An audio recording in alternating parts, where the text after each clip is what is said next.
Hey, all, CPO here. So I installed the Nextbase IQ 4K dash camera, front and rear, and I thought it was going to be the best camera of 2024. Um, I don't like it. I'm gonna show you my install in this 2024 EV6 GT, and then I'll show you why I'm going to uninstall it because yeah, it's just not working out for me. I mean, so this is it here on the windscreen. This is on the driver's side windscreen. And the reason I put it there is because that was the most logical place for it. But it is a god awful design. Like, I just really don't like the design of this thing. So it's weird because it fits up on the windshield, and because it can't be in the middle, it's too big to put like below where the radar detector is. So it's got to be off on the side. And because of the curvature of the window, it kind of points off sideways. The only way to really get it pointed more directly is to rotate it just slightly, which makes it not straight up and down.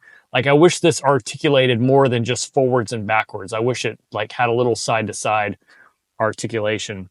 But this does have cellular service, which is one of the reasons I liked it, and a very advanced parking mode, which is kind of what I was going for, but it doesn't work.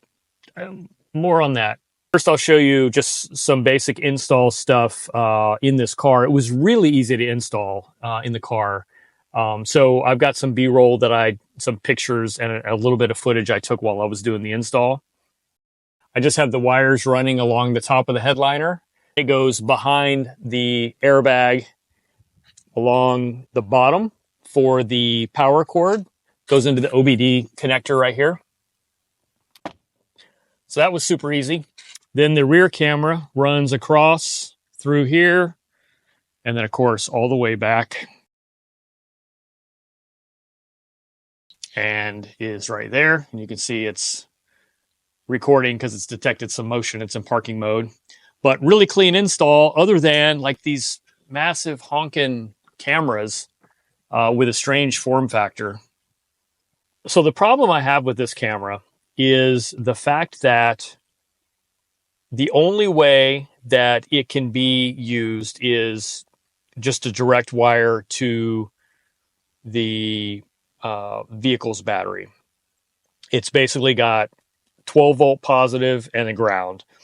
There is no opportunity to use an external power supply because the way it determines parking mode, which is one of the features that I wanted this camera for, is its enhanced parking mode capabilities.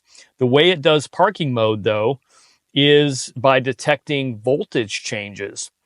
And if you have a traditional vehicle, an internal combustion engine with an alternator, whenever you turn the car on and it's running, the alternator is going to be pumping out higher voltage to charge your 12-volt battery.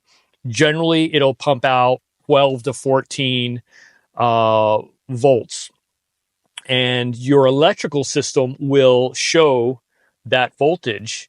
And then that would tell your camera, hey, the car is running, so we must not be in parking mode anymore. We've started the car. And then when you turn off the car, it drops down to 12.5 to 12.8 volts. You know, the normal like full voltage of a 12-volt battery is 12.7. So yeah.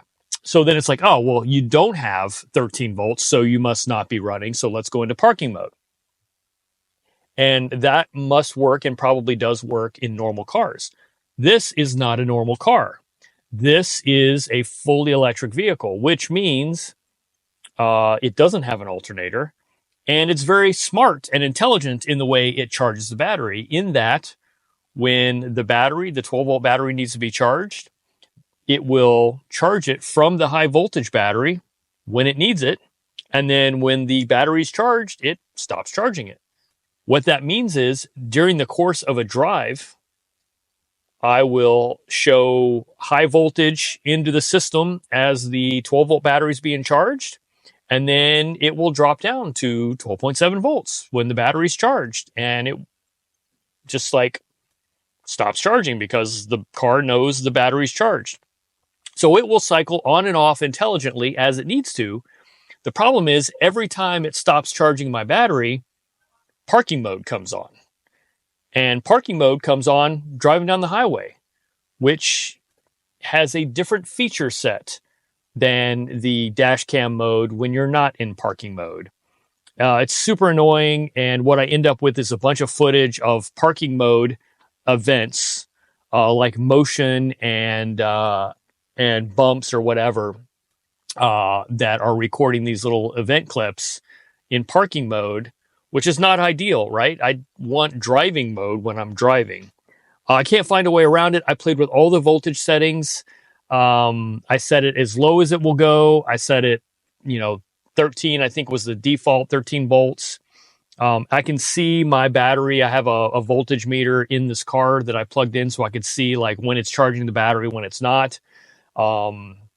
It's just unreliable. It does not work in this car. Now, that doesn't mean it's not going to work in, say, that car over there, right? The Golf R, it might work just fine in. But this EV6 GT, not so much. So it's going to have to go back. I can't figure out a way to make it work. I tried to reach out to tech support for Nextbase. They were giving me some canned, support responses. Basically, it's not recommended to... It's funny because the reason they recommend not using an external battery source, which is what I have in the Golf R for my dash camera and that, I use a separate battery just for the dash camera. But the reason that they tell you not to do that with the Nextbase IQ is so that parking mode will work right. Well, the parking mode doesn't work right anyway. So kind of defeats the purpose of this whole thing. So it's very expensive. It was very expensive. The 4K model plus the back camera, it's way too expensive, to be honest with you. But if it was groundbreaking, revolutionary, I'm down for it. Like I'll pay to play. But it's got to work, and it doesn't work. And on top of that, there's a subscription required for all the smart features that I wanted out of this camera. So I'm not going to pay this much money and pay like a ridiculous monthly subscription for something that doesn't work every time. It's just not going to happen. So I'm going to pull it out. And unless you've got some good ideas about how I can resolve this, but I think I've already made up my mind. Like, I don't really like the camera that much. I thought I was going to. Like, I thought I was going to fall in love with it, but yeah, I don't. So, at one point, I had thought about making an intelligent, voltage regulator switcher where I can trick the parking mode off of an external battery source, maybe an Arduino or some other little microcontroller. But I just decided it's not worth it. And that's not the only thing I don't like about the camera. Again, it's just ugly. Anyway, guys, that's it. I just wanted to share this experience with you because it was frustrating to me. I thought this was going to be the camera for me. It's, on paper, probably one of the most innovative cameras that I've seen. And yeah, I thought it was the one, but yeah, I don't think so. Anyway, guys, thanks for watching. I'll catch you on the next one.